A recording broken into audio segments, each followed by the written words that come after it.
روٹیوں کا معجزہ۔ مقدس مرکز کی انجیل، اس کا 8 باب 1 تا 10 آیات تک۔ ان دنوں میں جب پھر بڑا ہجوم جمع ہوا اور ان کے پاس کچھ کھانے کو نہ تھا، تو اس نے شاگردوں کو پاس بلا کر ان سے کہا، مجھے ہجوم پر ترس آتا ہے، کیونکہ یہ 3 دن سے برابر میرے ساتھ ہے اور ان کے پاس کچھ کھانے کو نہیں۔ اگر میں انہیں بھوکا ان کے گھر جانے کے لیے رخصت کروں تو وہ راہ میں ماندے پڑ جائیں گے، کیونکہ بعض ان میں سے دور سے آئے ہوئے ہیں۔ اس کے شاگردوں نے اسے جواب دیا کہ اس ویرانے میں کہاں سے کوئی انہیں روٹی سے سیر کر سکتا ہے؟ تب اس نے ان سے پوچھا کہ تمہارے پاس کتنی روٹیاں ہیں؟ وہ بولے 7۔ پھر اس نے ہجوم کو زمین پر بیٹھنے کا حکم دیا، اور اس نے وہ 7 روٹیاں لیں اور شکر کر کے توڑیں اور اپنے شاگردوں کو دیتا گیا کہ ان کے آگے رکھتے جائیں، اور وہ ہجوم کے آگے رکھتے گئے۔ اور ان کے پاس تھوڑی سی چھوٹی مچھلیاں بھی تھیں۔ اس نے ان پر برکت دے کر کہا کہ یہ بھی آگے رکھی جائیں، اور وہ کھا کر سیر ہوئے اور بچے ہوئے ٹکڑوں کے 7 ٹوکرے اٹھائے، اور کھانے والے تقریباً 4000 تھے۔ پھر اس نے انہیں رخصت کیا، اور وہ اپنے شاگردوں کے ساتھ فوراً کشتی پر چڑھ کر دلمنوتا کے علاقے میں گیا۔ فریسیوں کا خمیر۔ مقدس مرکز کی انجیل، اس کا 8 باب 11 تا 21 آیات تک۔ تب فریسی نکل کر اس سے بحث کرنے لگے اور اسے آزمانے کے لیے آسمان سے کوئی نشان اس سے طلب کیا۔ اس نے گہری آہ کھینچ کر کہا، یہ پشت نشان کیوں طلب کرتی ہے؟ میں تم سے سچ کہتا ہوں کہ اس پشت کو کوئی نشان دیا نہ جائے گا۔ اور وہ انہیں چھوڑ کر پھر کشتی پر چڑھ کر جھیل کے پار گیا، اور وہ روٹی ساتھ لینا بھول گئے تھے، اور ان کے پاس کشتی میں سوائے 1 روٹی کے کچھ نہ تھا۔ اور اس نے انہیں تاکید کر کے کہا، خبردار، فریسیوں کے خمیر اور ہیرودیس کے خمیر سے پرہیز کرو۔ تب وہ آپس میں یوں کہتے ہوئے تکرار کرنے لگے کہ ہمارے پاس روٹی نہیں۔ مگر اس نے یہ جانتے ہوئے ان سے کہا کہ تم کیوں تکرار کرتے ہو کہ ہمارے پاس روٹی نہیں؟ کیا تم اب تک نہیں جانتے اور نہیں سمجھتے؟ کیا تمہارا دل سخت ہو گیا ہے؟ آنکھیں رکھتے ہوئے تم نہیں دیکھتے اور کان رکھتے ہوئے تم نہیں سنتے؟ اور کیا تمہیں یاد نہیں کہ جس وقت میں نے وہ 5 روٹیاں ان 5000 کے لیے توڑیں تو تم نے کتنی ٹوکریاں ٹکڑوں سے بھری ہوئی اٹھائیں؟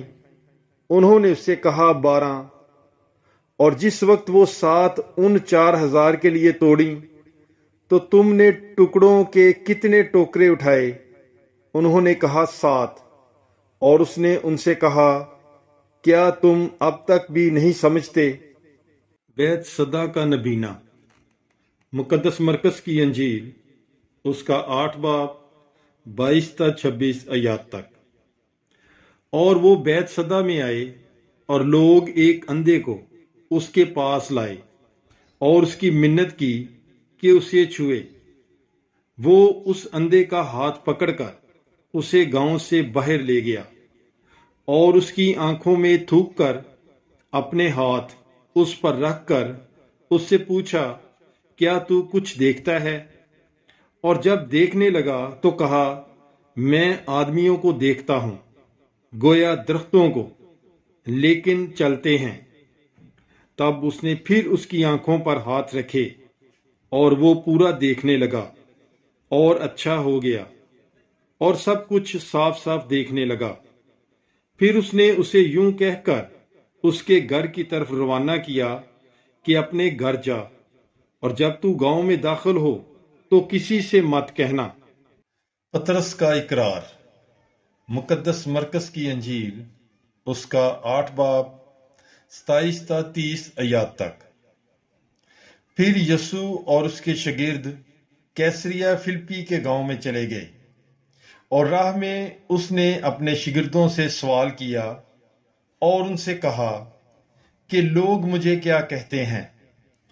تب انہوں نے اس کے جواب میں کہا کہ یوحنا اصطباغی، اور بعض الیاس، پھر بعض انبیاء میں سے کوئی۔ پھر اس نے ان سے پوچھا، لیکن تم مجھے کیا کہتے ہو؟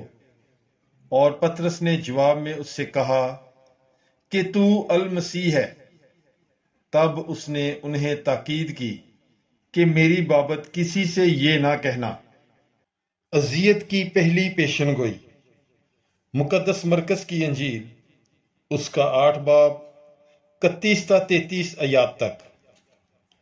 پھر وہ انہیں سمجھانے لگا کہ ضرور ہے کہ ابن انسان بہت دکھ اٹھائے اور بزرگوں اور سردار کہنوں اور فقیہوں سے رد کیا جائے اور قتل کیا جائے، اور 3 دن کے بعد جی اٹھے۔ اور اس نے یہ بات صاف صاف کہی۔ اس پر پطرس اسے الگ جا کر اعتراض کرنے لگا، مگر اس نے پھر کر اور شاگردوں پر نگاہ کر کے پطرس کو جھڑکا اور کہا، اے شیطان، میرے سامنے سے دور ہو جا، کیونکہ تو خدا کی باتوں کا نہیں بلکہ آدمیوں کی باتوں کا خیال رکھتا ہے۔ مسیح کی پیروی۔ مقدس مرکز کی انجیل اس کا 8 باب 34 تا 39 آیات تک۔ تب اس نے ہجوم کو اپنے شاگردوں سمیت پاس بلا کر ان سے کہا، اگر کوئی آدمی میرے پیچھے آنا چاہے تو وہ خود انکاری کرے اور اپنی صلیب اٹھائے اور میرے پیچھے ہو لے۔ کیونکہ جو کوئی اپنی جان بچانا چاہے وہ اسے کھوئے گا، اور جو کوئی میری اور انجیل کی خاطر اپنی جان کھوئے گا وہ اسے بچائے گا۔ کیونکہ آدمی کو کیا فائدہ ہوگا اگر ساری دنیا حاصل کرے اور اپنی جان کا نقصان اٹھائے؟ یا آدمی اپنی جان کے بدلے کیا دے گا؟ کیونکہ جو کوئی اس زناکار اور خطا کار پشت میں مجھ سے اور میری باتوں سے شرمائے گا، ابن انسان بھی جب اپنے باپ کے جلال میں پاک فرشتوں کے ساتھ آئے گا تو اس سے شرمائے گا۔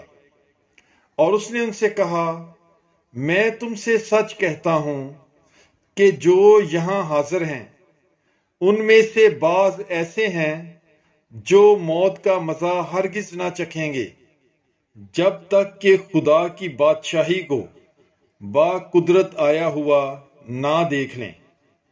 پاک کلام کے پڑھے اور سنے جانے پر خداوند کی برکت ہو۔ خدا کا شکر ہو۔ God bless you. Bible is life.